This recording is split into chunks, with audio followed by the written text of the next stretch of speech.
특별한 윤리의식이 없고 탁월한 준법 정신이 없어도 그저 상식만이라도 통한다면 사회가 안정되고 살만한 세계가 될 것이다 라는 이야기들을 종종 하게 됩니다. 길거리에 껌을 뱉지 않고 침 뱉지 않으며 질서를 지키되 새치기 하지 않고 빚을 졌으면 의당 갚아야 한다 등 이런 내용들은 말할 필요가 없는 그러한 내용들인데도 불구하고 또 단순히 이런 것들은 이행하기만 하면 될 가벼운 일인데도 굳이 이런 말들이 나오는 것을 보면 이런 일조차도 제대로 하지 못하는 사람들이 많이 있기 때문이라 생각해 볼 수 있습니다. 진정 상식에 통하면 그리고 합리적이고 이성적인 판단이 나타나면 세상은 분명 밝아지리라 저도 인정을 합니다. 그런데 말입니다, 우리 그리스도인들은 상식의 차원, 합리적 이성적 판단에 근거해서 또 바른 상식적 차원에서 삶을 살아가는 것도 매우 중요하지만 특별히 그리스도인들에게는 상식을 넘어 하나님께서 주시는 감동으로 살아야 할 사람들이다, 그런 본분이 우리에게 있다라는 것을 말씀드리지 아니할 수가 없습니다. 하나님의 감동이라는 말은 하나님의 감동으로 만들어진 하나님의 말씀 안에서 살아야 된다는 것을 의미하는 말이기도 합니다.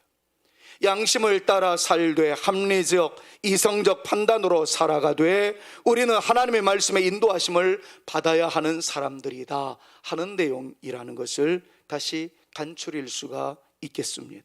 이 부분을 이해하기 위해서 오늘 우리는 오늘 본문에 충실해 보고자 합니다. 오늘 본문은 바울이 로마로 끌려가는 때에 있었던 일이었습니다. 1절 이하의 여러 말씀들을 참고해 보면 때는 겨울이었다라는 12절 말씀이 아주 핵심 가치로 등장을 합니다. 뿐만 아니라 9절 말씀을 보면 이미 금식하는 절기가 끝났다라고 그때 당시의 상황을 우리에게 암시하고 있습니다. 금식하는 절기가 끝났다는 말은 12절에 있는 말씀과 같이 때가 겨울이 되었다라는 말과 똑같은 내용입니다. 금식하는 절기란 것은 민수기 29장 이하에 있는 말씀을 참고하여 볼 때 티스리월이라는 단어를 사용합니다. 그것은 10월에 진행되었던 속죄일을 의미하는 단어입니다. 자, 속죄일이라는 것은 태양력으로 9월과 10월경에 차지하고 있는 절기였었는데 그 금식하는 절기가 이미 지났다 그러는 거 보니까 때는 11월이라는 말을 암시하는 말씀이기도 하다는 거죠. 자, 그런 상황에서 사도 바울이 로마로 끌려가기 위해서는 지중해를 거슬러 올라가야 되는데 그 지중해를 지나가기 위해서는 겨울에는 합당한 생각이 아니었고 이성적 판단의 근거에서 봤을 때는 동절기의 지중해를 지나간다는 것은 가히 아름다운 선택이 아니었던 당시의 판단들이었다는 것이 매우 중요한 의미를 가지고 있습니다. 사실 지중해는 겨울에 항해하기가 매우 어려운 바다라 누구든지 11월부터 1월 달까지는 항해를 하지 못했던 상황이었습니다. 지금은 터보 엔진까지 있어서 오히려 바람을 거스러 올라갈 수도 있고 못 갈 데가 없지만 그때는 사람에 의해서 노를 젓거나 범선, 바람의 풍랑을 이용해서 가는 그런 시절이었기 때문에 오히려 진행하고자 하는 그 방향 대비 역풍을 만나게 되면 고생은 고생대로 하고 진일보할 수도 없었던 그런 상황이었기 때문에 겨울의 지중해성 바다를 지난다는 것은 어렵다라는 것이 합리적 이성이었다는 것이었습니다. 상황도 상황이지만 특별히 바울이 기도를 하는데 하나님께서 감동을 주셨어요. 바울아, 때가 아니다. 지금 가면 안 된다. 지중해를 건너기도 전에 하나님께서 이미 마음에 감동을 주셔서 바울로 하여금 여러분, 우리가 지금 항해를 하면 굉장히 위험에 봉착할 수가 있습니다. 그러니까 겨울 지나고 가는 것이 좋겠습니다. 이야기를 했다는 거예요. 자, 그 결과 11절 말씀을 보니까 합리적 이성과 그리고 그동안에 쌓여 놓았던 노하우, 경험론에 근거해서 이런 평가가 나왔습니다. 11절에 이렇게 표현을 합니다. 같이 한번 읽어볼까요?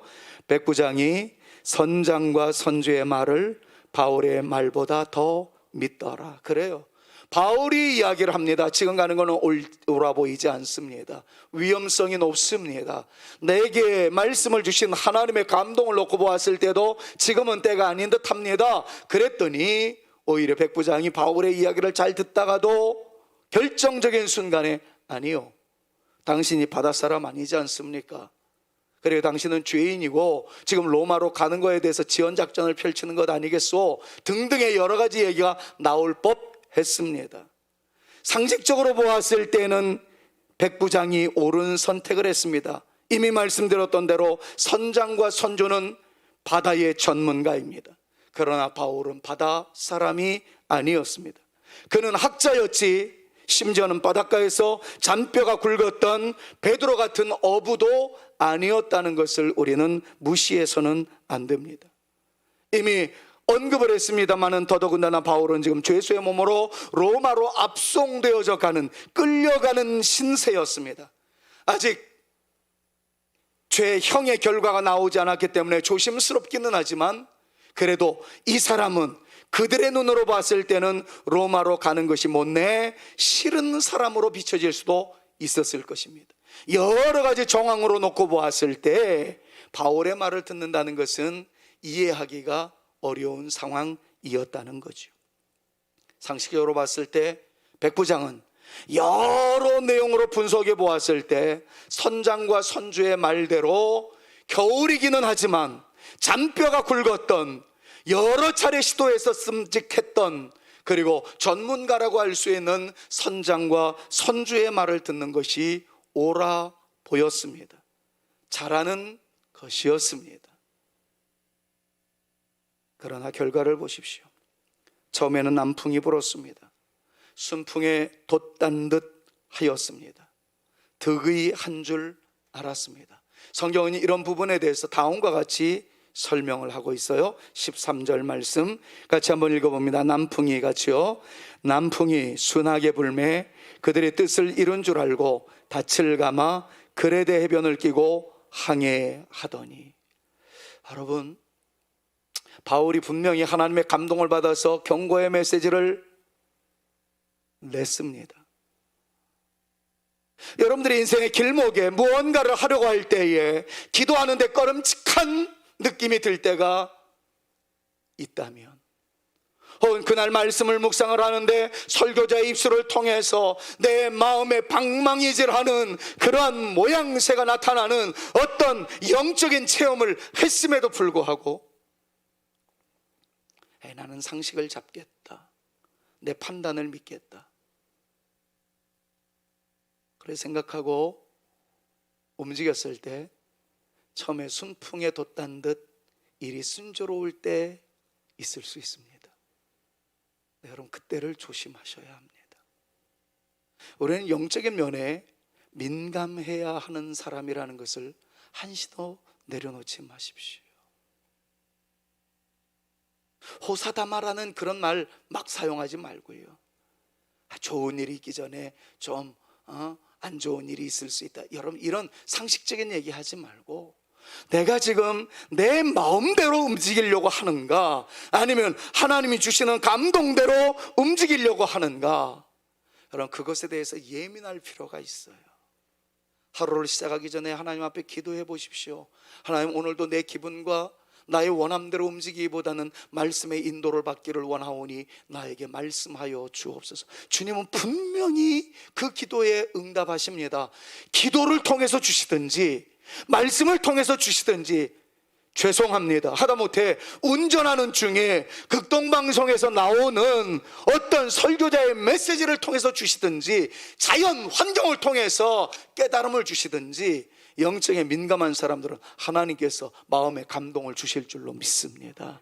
그러니까 내 생각 자꾸 내 경험 이거 의지하지 말고요, 주님의 도우심을 구하세요. 그러니까 제일 처음에 시작은 그거예요. 하나님, 내가 오늘 첫 발걸음을 떼오니, 오늘 아침 문을 열고 나아가오니 오늘 나를 사용하여 주옵시고, 주님의 인도하심에 순종하게 싸우니 깨달음을 허락하여 주옵소서.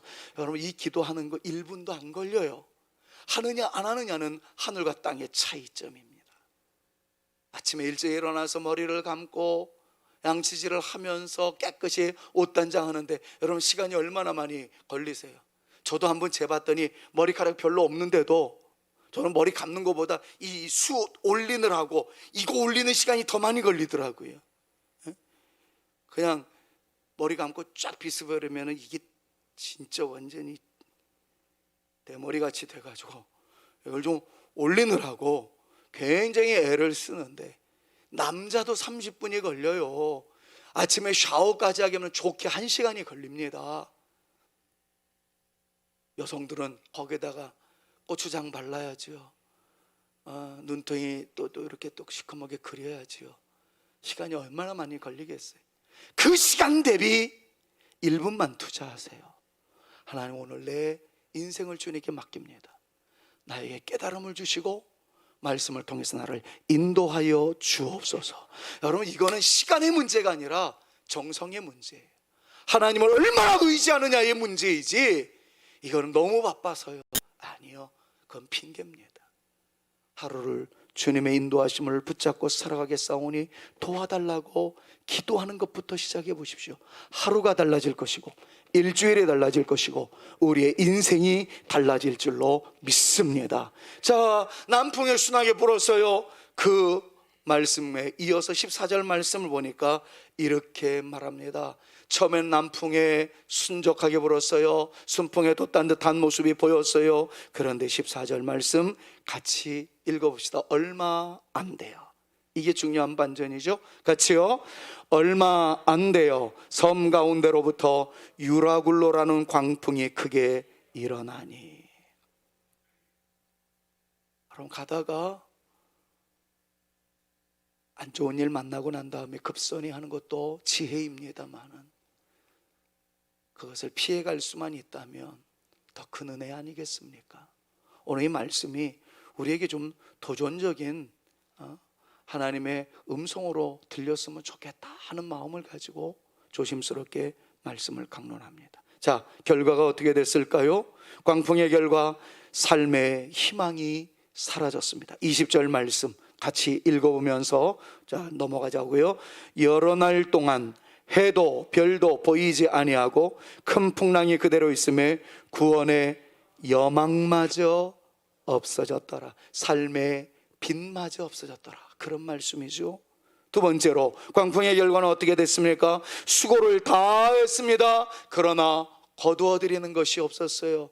얻어지는 것이 없었다란 말이죠. 18절과 19절 말씀입니다. 우리가 같이 크게 읽습니다. 우리가 풍랑으로 심히 애쓰다가 이튿날 사공들이 짐을 바다에 풀어버리고 사흘째 되는 날에 배에 기구를 그들의 손으로 내버리니라. 배를 가볍게 하기 위해서 다 버렸다는 거죠. 먹을 것도 다 버렸어요. 마지막 붙어있는 목숨만이라도 살리기 위해서 목숨을 연명해 나갈 수 있었던 모든 수단적인 요소를 다 버렸다는 겁니다. 그런데도 결과가 나아지지를 않았어요. 결국 어떻게 됐어요? 끌려다니는 인생이 되었다는 겁니다. 15절 17절 계속해서 이어봅시다. 배가 같이요. 배가 밀려 바람을 맞추어 갈 수 없어 가는 대로 그냥 쫓겨가다. 17절 끌어올리고 줄을 가지고 선체를 둘러 감고 스리스에 걸릴까 두려워하여 연장을 내리고 그냥, 단어가 그랬어요. 그냥 쫓겨가다니. 속수무책이었다는 거예요. 인간이 해볼 도리가 없었다는 겁니다. 아무리 수고를 해봐도 소용이 없었다는 거예요. 그냥 끌려가는 인생. 하나님께 사로잡혀서 하나님의 말씀에 의하여 인도함 받는 인생이 있고, 그냥 역풍과 역경과 고난에 끌려다니는 사람이 있어요. 여러분, 우리 가운데 개인적으로 고난 가운데 처해 있다 할지라도 고난의 메인 채 고난에 끌려 지내는 존재가 아니라 고난 속에서도 하나님의 말씀을 붙잡고 말씀의 인도를 받아 말씀 안에서 마침내 승리하는 그러한 믿음의 용사들로 우리 모두가 쓰임받게 되어지기를 우리 구주 예수 그리스도의 이름으로 축원합니다. 내가 어디에 매여 있을까? 이것도 한번 고민해 봐야 할 문제라고 생각을 합니다. 상식대로 살던 사람들에게 나타난 결과는 망하게 되는 것이었습니다. 내 기분대로 살았던 결과가 안 되는 것이었다는 것이 오늘 성경 말씀의 가르침입니다. 여러분, 그렇다고 제가 지금 상식을 무시하자라는 말을 하고 있는 것이 아닙니다. 바른 판단을 무시하자라는 말도 아닙니다. 우리는 상식의 차원 인정해야 합니다. 바른 판단 가지고 살아가야 합니다. 합리적 이성, 풍부한 경험도 중요하다는 것 인정해야 합니다. 그러나 때로는 하나님이 주시는 감동이 있고 주님이 이끄시는 방식이 있다는 것, 여러분 믿음으로 선포하면서 내 기분과 하나님의 말씀의 요청이 대립각을 세우고 있을 경우 내 생각 정도는 좀 내려놓고 주의 말씀 붙잡고 말씀에 순종하는 삶을 살아가리라. 좀 영적인 오기와 배짱을 가지고 말씀의 권위를 인정하며 살아갈 수 있는 저와 여러분, 진정한 하나님의 자녀들, 신앙의 용사들, 십자가의 군병들 되어지실 수 있기를 우리 구주 예수 그리스도의 이름으로 축원합니다. 십자가 붙들고 나가면 주께서 문을 열어주십니다. 십자가가 인도해 주실 겁니다. 하나님의 말씀이 안 되는 가운데서도 되게 하시는 반전의 역사로 우리 가운데 임재하여 주실 줄로 믿습니다. 조금 복잡한 얘기를 꺼내면서 오늘 설교를 마무리해 보려고 그래요. 자, 이 부분은 이미 오래전에 주일 오후 때 피를 토하는 심정으로 설교했던 부분이기도 해요. 자꾸 잊어버려요. 총회 목사님들도 이 사상이 흔들리고 있는 사람들이 얼마나 많은지 몰라요. 그래서 조금 무겁지만 이야기를 꺼내려고 합니다. 신학에는 자유주의 사상이 있습니다. 그들은 합리적 이성과 경험을 바탕으로 신앙생활을 해야 된다고 주장하시는 분들이에요.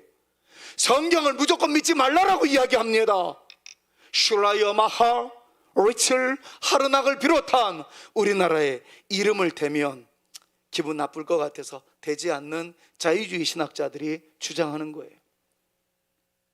이분들이 목사라는 타이틀을 가지고 교회라는 타이틀을 가지고 성경 하나님 말씀 아니다, 이 성경에는 하나님의 말씀도 포함되어 있고 대부분은 사람들의 말이다 등등으로 이야기를 함으로써 많은 그리스도인들의 신앙을 흐리게 만들었다, 십자가를 떠나게 만들었던 그러한 존재들이기도 합니다. 그들의 주장은 간단해요. 합리적이지 않고 비상식적인 것은 다 버리라는 거예요. 2000년 전에 있었던 히스토리컬 지저스, 역사적 예수는 중요한 게 아니라는 겁니다. 그분들이 중요한 것은 예수님의 정신, 예수님의 교훈만 중요하다라는 거예요. 예수를 믿을 필요가 없다는 겁니다. 그냥 예수님의 가르침대로 살면 다 좋은 곳에 갈 수 있다라고 이야기하는 사람들입니다. 그리고는 예수님은 다른 존재가 아니라 약자 속에 있는 예수가 진짜 예수라고 이야기하면서 민중신학, 해방신학, 흑인신학, 여성이 많이 인권이 존중되어지지 못했을 때는 여성신학 등으로 변질시켜서 예수 그리스도의 대속의 죽음, 십자가에 달린 예수 그리스도, 죽었다가 부활하셔서 우리들의 첫 열매가 되시는 예수 그리스도, 성경에 있는 히스토리컬 지저스, 역사적 예수에 대한 내용은 다 왜곡시켜버리고 말았습니다. 이게 과연 신앙이라고 말할 수 있겠습니까? 너무나도 감사하게 이들에 대해서 폭탄을 떨어뜨린 신학자들이 있었어요. 칼버트, 폴 틸리, 그리고 루돌프 불트만이라는 학자들인데 이분들은 자유주의 신학의 놀이마당에 원자폭탄을 투하시켰다. 그래서 제가 얼마나 칼발트라는 분을 존경하고 싶어 했는지 모릅니다. 그러나 이분들도 역시 문제가 있었어요. 이분들을 가르쳐 신정통주의라고 이야기를 하는데 간단하게 얘기하면 이겁니다. 여러분 여기 한번 보세요. 이 성경 말씀은 하나님의 말씀이 아니라는 거예요. 그런데 이 말씀을 읽어내려가던 여러분들이 어떤 말씀을 딱 읽는 순간 마음에 감동이 왔어요. 그 말씀이 막 힘을 줘요. 그러면 드디어 그 말, The Word of God, 그 하나님의 말씀이 우리에게 becomes the Bible, 성경이 되어진다는 얘기입니다. 원래는 성경이 아닌데 읽어 내려가는 사람들이 감동을 받으면 비로소 becomes 성경이 된다는 거예요. 한편으로는 이해가 되지만 틀립니다. 잘못된 거예요. 그러면 거두절미하고 우리 개혁주의, 리폼 티올로지라고 개혁주의를 믿고 있는 우리 정통 장로 교회 그 신학 사조는 어떻습니까? 성경에 오류가 없다는 거예요. 성경을 정확무한 하나님의 말씀으로 믿는다는 거죠. 그러니까 이 성경 66권은 The Bible becomes가 아니라 The Bible is the Word of God. 그러니까 이 성경은 전체 하나님의 말씀이지 is이지 becomes가 아니다라고 믿는 것이 우리 믿음이에요. 너무 어려워서 막 아멘을 안 하시는 거예요 지금? 예? 하나님의 말씀을 믿으십니까? 예, 하나님의 말씀이에요. 하나님의 말씀이 아니었다가 읽는 사람들에 의해서 성경이 되어져 가는 것, 하나님의 말씀이 되어져 가는 것, 그게 아니란 말이죠. 우리 개혁주의 신학은 이 성경 66권 전체를 하나님의 말씀으로 믿습니다. 그리고 이 말씀에 어떤 신비한 내용이 나오든지 주의 말씀으로 믿고 그 말씀의 권위를 인정하고 그 말씀으로 생명력을 얻는 것, 그것이 바로 우리들의 모습이에요. 자, 저는 이제 이 내용을 한 말씀으로 정리하여 요약하고 설교를 끝내려고 합니다. 다른 여러 말씀이 있었지만 특별히 마가복음 6장 45절 이하에 있는 말씀, 바다 위를 걸으시는 예수님을 예로 드는 이유는 간단합니다. 지금 풍랑 속에서 바울이 힘들어하고 있는 상황 때문에 이 예를 제가 선택했어요. 코로나19라는 풍랑 때문에 대한민국을 넘어서 온 세계가 지금 어려워하고 있는 상황에서 이 말씀이 우리에게 적합할 수 있겠다 싶어서 이 예를 드립니다. 자, 예수님이 바다 위를 걸으셨답니다. 합리적 이성으로 이해가 됩니까? 경험론적으로 이것을 납득할 수 있습니까? 사람이 어떻게 물 위를 걸을 수 있습니까? 그러니까 자유주의 신학에서는 이거 찢어버려라, 이거 성경 아니다, 그렇게 이야기를 합니다. 신정통주의도 이거는 하나님의 말씀일 리가 없다. 제자들이 환상을 보거나 예수님의 신비로움을 나타나기 위해서 단순히 바닷가를 거닐고 있는 예수님에 대해서 제자들이 조작한 것이지 이거는 히스토리컬 팩트가 되어질 수, 역사적 사실이 되어질 수는 없다. 신정통주의도 자유주의도 그렇게 치부를 해버립니다. 그런데 우리 개혁주의는 그걸 오려내어야 할 사도들에 의해서, 성경의 기록자들에 의해서 조작된, 날조된 그런 내용으로 받아들이지 않고 예수님은 바다 위를 걸으셨다라고 믿습니다. 일부러라도 더 바다 위를 걸으셨다라는 것을 믿습니다. 왜요? 성경에 기록되어 있으니까. 그런데 그거보다 더 합리적인 설명을 하려고 합니다. 50절 말씀을 참고해 볼 때 당시 바다 위를 걸어가셨던 예수님 앞에 있었던 제자들은 예수님이 누구인지 잘 몰랐어요. 오병이의 역사, 신비로운 역사를 나타내니까 와, 저분이 대단한 분이기는 하구나, 근데 정말 누굴까 궁금해하던 차제였습니다. 50절 말씀 같이 한번 읽어봅시다. 그들이 다, 그렇죠? 그들이 다 예수를 보고 놀람이라. 이에 예수께서 곧 그들에게 말씀하여 이르시되 안심하라, 내니 두려워 말라 하시고, 빨간 글씨 파란 글씨 다시 한번 읽어봅시다. 안심, 시작. 안심하라, 내니 두려워 말라. 그때까지 예수님이 누군지 제자들은 몰랐다고요. 이때 예수님 풍랑 속에서 떨고 있는 제자들에게 당신이 누구이신지를 다시 한번 명확하게 말씀하기 위해서 일부러 바다 위를 걸어오신 거예요. 예수님이 장난치고 싶었던 것이 아니었어요. 신비로운 상황이기 때문에 찢어버려야 할 내용이 아니었던 거예요. 예수님이 일부러 바다 위를 걸어오신 겁니다. 왜요? 당신이 누구인지를 알리기 위해서. 자, 본문 속에서 파란 글씨 네니라는 말 제가 정말 많이 설명했어요. 네니라는 말을 헬라어로 표현하면 에고 에이미라는 단어를 사용합니다. 근데 이 에고 에이미라는 말을 그대로 직역을 하자면 나는 나다라는 뜻이에요. 나는 나다. 그런데 이 나는 나다라는 말을 최초로 자기의 정체성을 드러내면서 사용하셨던 분이 누군지 아세요?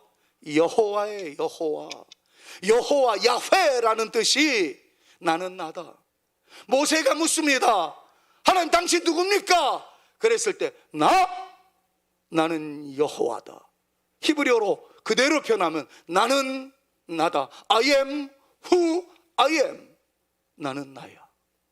그걸 우리나라 성경에는 나는 스스로 있는 존재다, 뭐 이런 식으로 표현을 했지만, 이스라엘 백성들은 하나님이 나는 나이구나 그걸 알았어요. 근데 예수님이 갑자기 등장을 하시더니, 그것도 바다 위를 걸어오시더니 나는 나다 그러시는 거예요. 다른 말로 하면 내가 하나님이다. 여러분, 놀라운 선언입니다.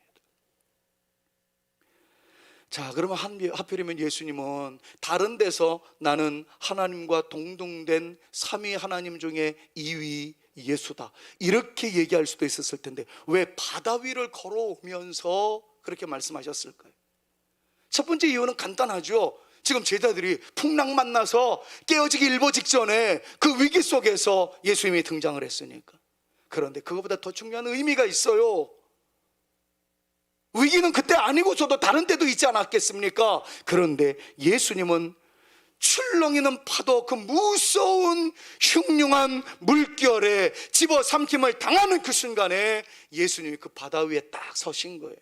유령인 듯 보였지만 유령이 아니었어요. 왜 예수님은 바다를 밟았을까요? 유대인들은 구약 성경을 목숨처럼 귀하게 생각하고 있는 존재들입니다. 그들은 이미 구약 성경에 대해서는 전문가처럼 다 알고 있습니다.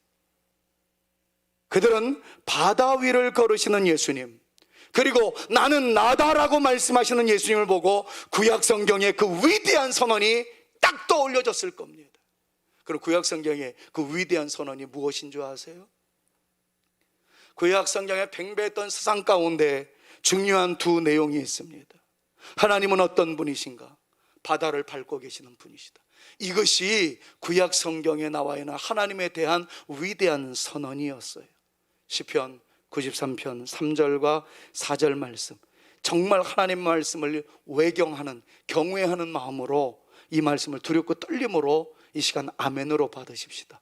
오늘 이 말씀 선포하려고 오늘 이 설교가 만들어진 거예요. 같이 한번 읽습니다. 여호와여, 시작. 여호와여, 큰 물이 소리를 높였고 큰 물이 그 소리를 높였으니 큰 물이 그 물결을 높이나이다. 높이 계신 여호와의 능력은 많은 물소리와 바다의 큰 파도보다 크니이다. 할렐루야.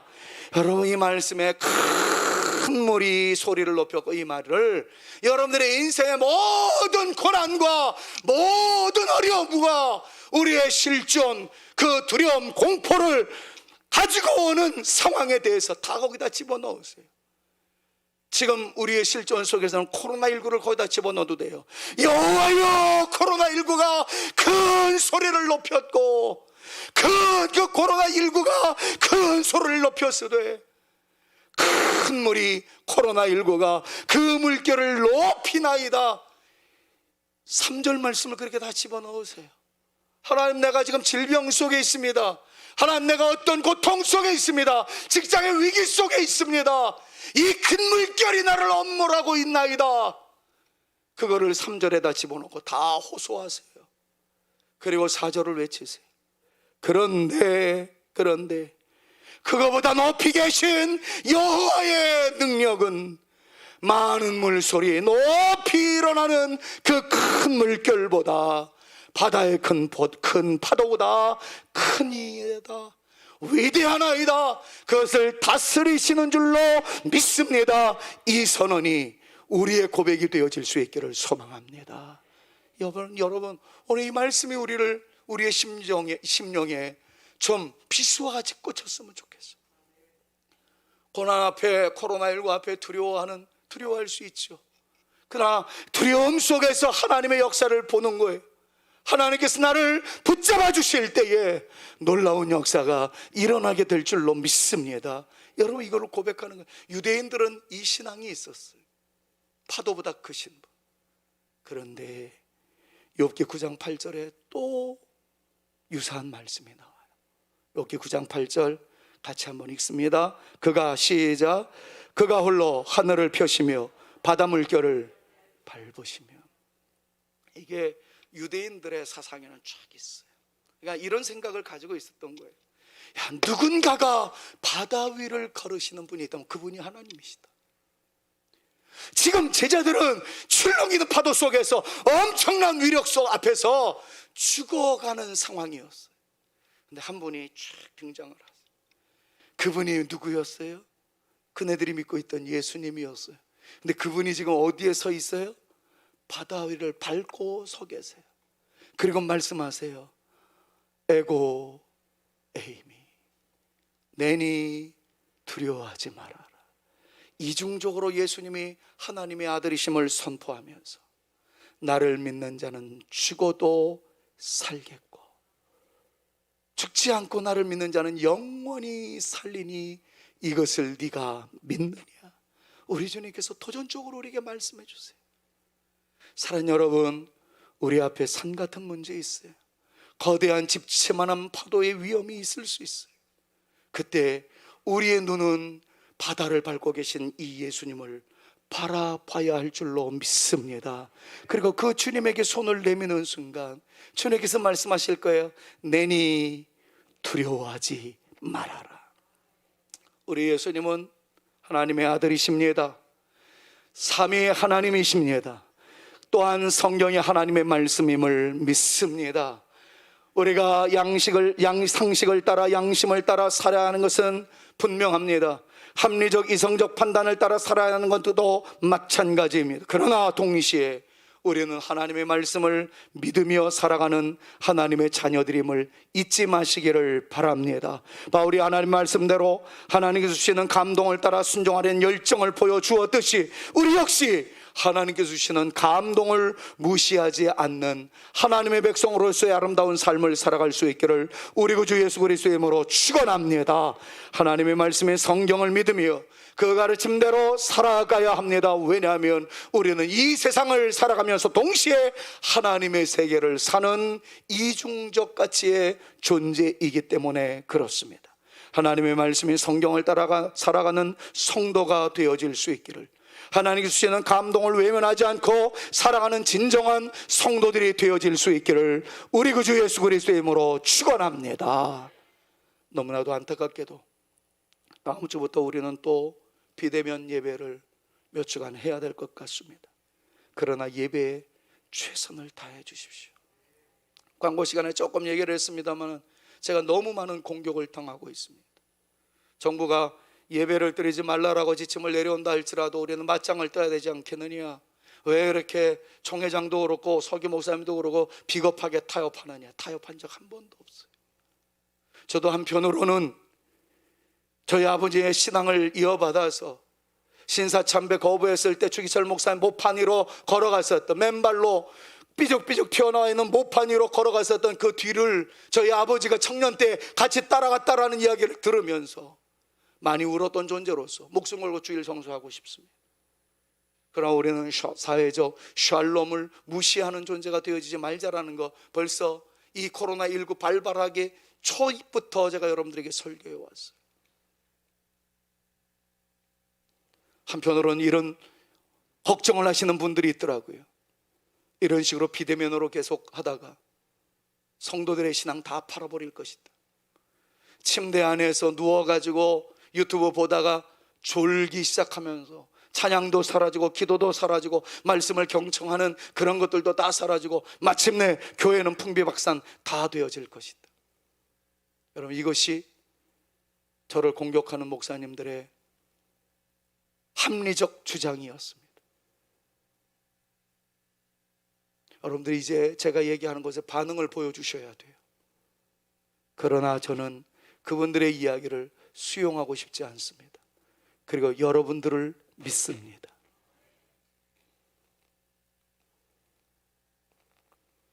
어쩔 수 없는 상황에서 비대면 예배를 드린다지만 여러분들이 이 자리에 올라오신 것과 똑같은 정성으로 유튜브 앞에서도 예배 드리는 성숙한 신앙의 성도님들인 줄로 저는 믿습니다. 다음 주일 우리 비대면 예배 드립니다. 파자마 차림으로 예배 드리지 마세요.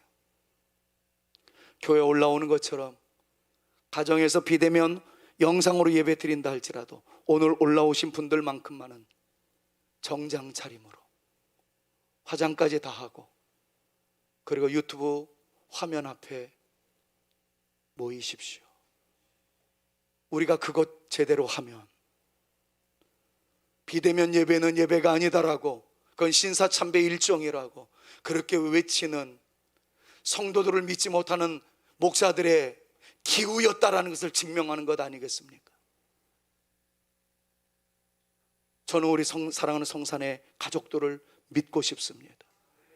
여기서 예배 드리나 어쩔 수 없는 전염병에 의해서 가정에서 예배를 드려도 여러분들만큼만은 똑같이 주회전에 올라오기 위해서 목욕을 하고 머리를 감고 립스틱을 바르고 온갖 정성을 기울여 주회전에 올라왔던 것처럼, 비록 장소는 여러분들의 안방이라 할지라도 텔레비전 수상기를 통해서 컴퓨터 모니터를 통해서 예배 드리는 한이 있더라도 예배자의 마음만큼만은 이렇다는 것을 분명히 좀 보여주실 수 있어요. 그러한 성도님들이 되실 때 위에 계신 하늘 아버지께서 감동을 먹으실 줄로 믿습니다. 너희들은 어떤 상황이 몰아닥쳐도 예배에 목숨 걸 존재들이니 예배에 자유함의 은총이 있으리라. 코로나19는 물러가게 될 줄로 믿습니다. 사랑하는 여러분, 우리가 주님 앞에 감동을 드릴 수 있는 아름다운 신앙 행위를 이어나갈 때 주께서 우리를 위하여 우리에게 하나님의 신비한 역사를 나타내 주실 것을 저는 확실히 믿습니다. 오늘 바다 위를 걸으셨던 예수님처럼 말입니다. 그래서 우리는 이렇게 고백할 수 있어야 하고 반드시 고백해야만 합니다. 주님 말씀하시면 내가 나아갑니다. 주님 뜻이 아니면 내가 멈춰 서겠습니다. 내가 가고 서는 것 주님 뜻에 있으니 오 주님 나를 이끄소서. 이 찬양으로 나가면서 우리의 신앙 고백을 하며 예배를 마치려고 합니다. 주님 말씀하시며 내가 나가리다. 주님 뜻이 아니면 내가 멈춰서리라. 나의 가고 서는 것 주님 뜻에 있으니 오 주님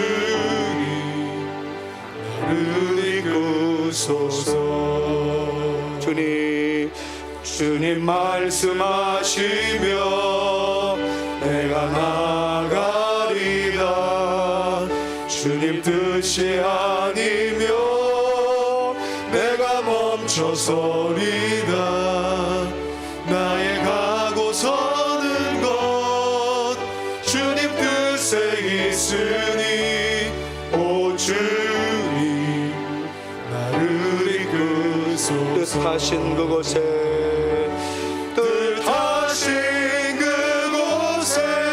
나 있기 원합니다. 이끄시는 대로 순종하며 살리니 연약한 내 영혼 통하여 일하소서. 주님 나라와 그 뜻을 위하여 오 주님 오 주님 나를 이끄소서. 여러분 한 10초만 기도하고 끝냅시다. 주님 뜻 따라 살겠습니다. 요 고백만 하고 예배 마치겠습니다. 다 같이 기도하십니다. 주님 뜻대로 살겠습니다. 주님 말씀하시면 나아가고 주님 뜻이 아니면 멈추는 내 인생 되겠습니다. 예수 그리스도의 은혜와 하나님의 사랑과 성령님의 교통하심이 주님 말씀하시면 내가 나아가겠습니다. 주님 뜻이 아니면 내가 멈춰 서겠습니다. 이 결단 가지고 출렁이는 파도 그 무서운 풍랑 속에서도 내니 두려워하지 말아라. 바다를 밟고 서 계신 예수님 바라보며 두려워하지 아니하고 믿음의 아름다운 모습을 드러내며 살아가는 내 인생 되겠나이다 고백하고 돌아가는 주의 택한 자녀들 머리 위에와 저들의 가정과 우리 살아가는 성산교회 위에 이제로부터 영원토록 함께 있을지어다. 아멘.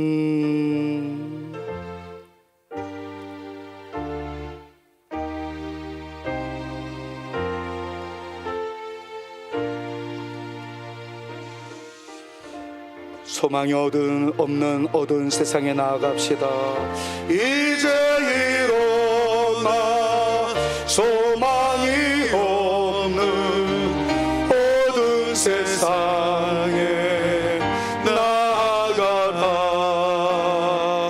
내 빛 비춰라. 모두 알도록 빛을 들고 세상으로 빛을 들고. 다 같이 일어나셔서 연약한 자들을 감싸주기 위하여 이제 일어나 연약한 자들 그들의 아픔 감싸주라. 내 빛 비춰라.